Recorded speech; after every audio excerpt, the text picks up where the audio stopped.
Hello, my friends, and welcome back. Today I'm making a multi-seed sourdough bread that's packed with flavor.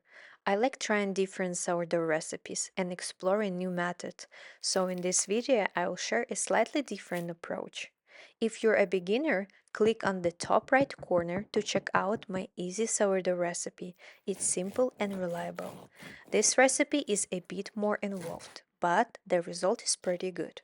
The bread turned out moist and flavorful, with a nice nutty taste. So let's get started.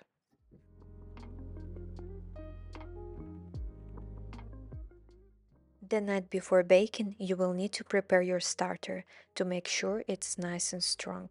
Mix 35 grams of sourdough starter, 35 grams of strong flour with at least 11% protein, and 35 grams of water in a jar.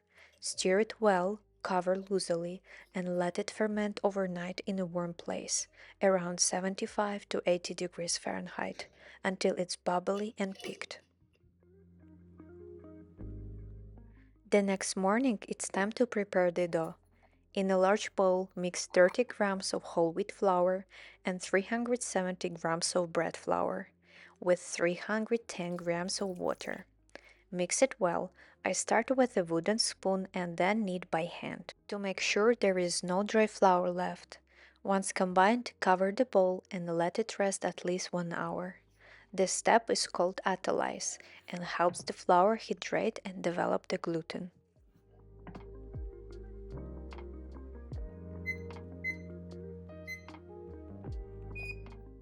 After the Autolyse is complete, measure out 80 grams of your peak sourdough starter, also known as levain. Wet your hands to prevent sticking and add the levain to the dough in parts.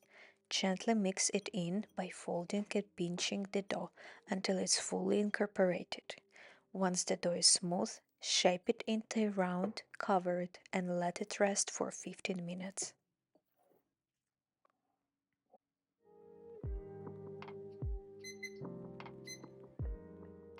After the dough has rested, add 8 grams of salt and push it in gently.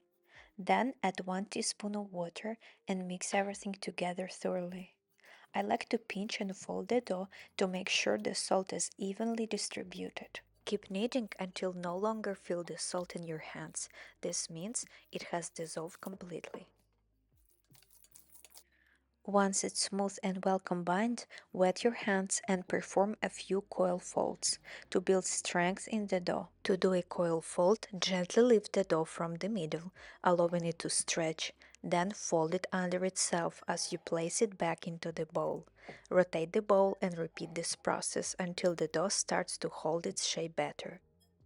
Cover the bowl and let it rest for 30 minutes. After the rest, it's time to laminate the dough. Lightly wet your work surface, then flip your bowl to let the dough fall out gently. If the dough feels sticky, add a bit more water as needed, and remember to work gently to stretch it out without tearing. So now gently stretch the dough into a large rectangle. I use a mat to keep my kitchen surface clean, but honestly don't do this. It wasn't a good idea. The dough keeps sticking to the mat and moving around, which made it really hard to work with.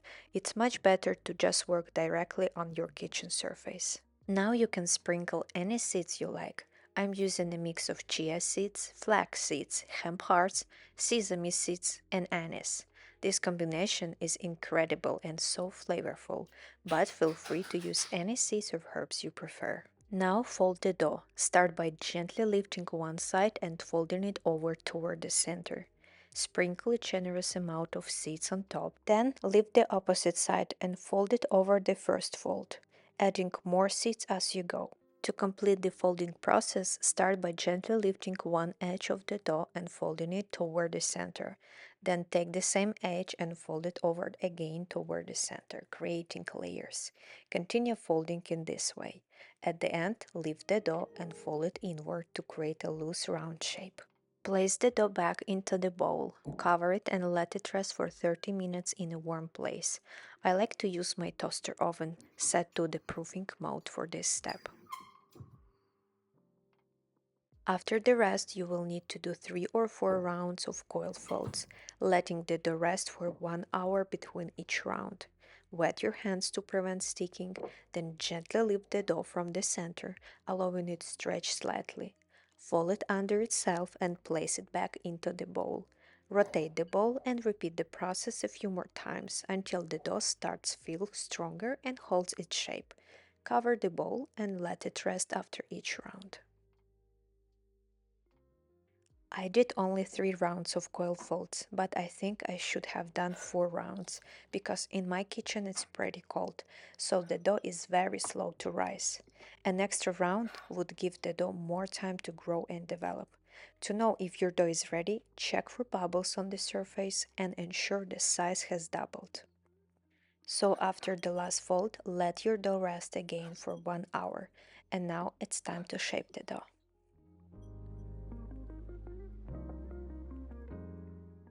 Lightly flour your dough and work surface to prevent sticking. Gently turn the dough out onto the surface, being careful to not deflate it too much. Start shaping by gently stretching your dough. Take the left side and fold it toward the center. Then fold the opposite side over the top.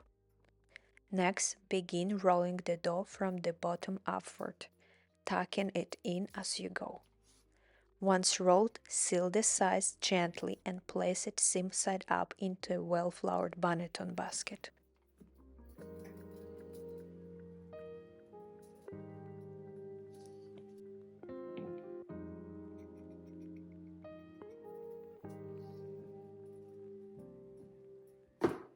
Once the dough is in the bonneton, gently pinch and pull the edges toward the center to tighten the dough further.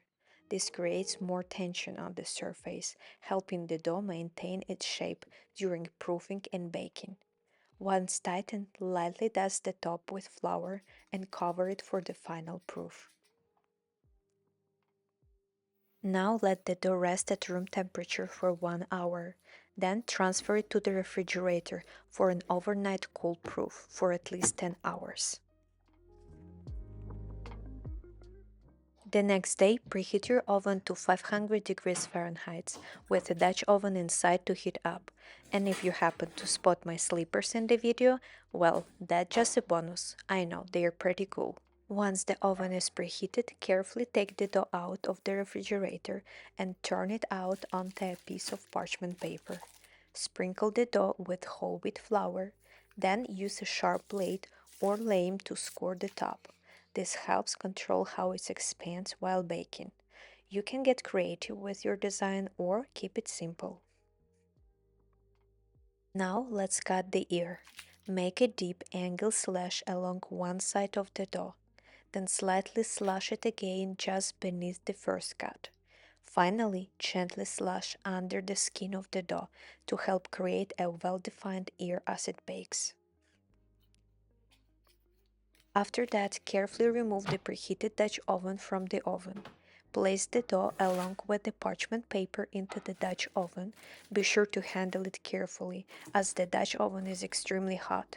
Cover it with the lid and place it back into the oven to bake for 15 minutes. After 15 minutes, remove the lid from the Dutch oven and lower the oven temperature to 450 degrees Fahrenheit. Continue baking for an additional 15-20 minutes, or until the crust is dark brown and crisp. Once the bread is finished baking, carefully remove it from the Dutch oven and place it on a bare rack to cool completely. Allow the bread to cool for at least an hour before slicing. This helps the crumbs set properly and enhance the flavor. And that's it. Thank you so much for watching. I hope you enjoyed this recipe, even though it does take a bit of work and attention. See you next time. Bye bye.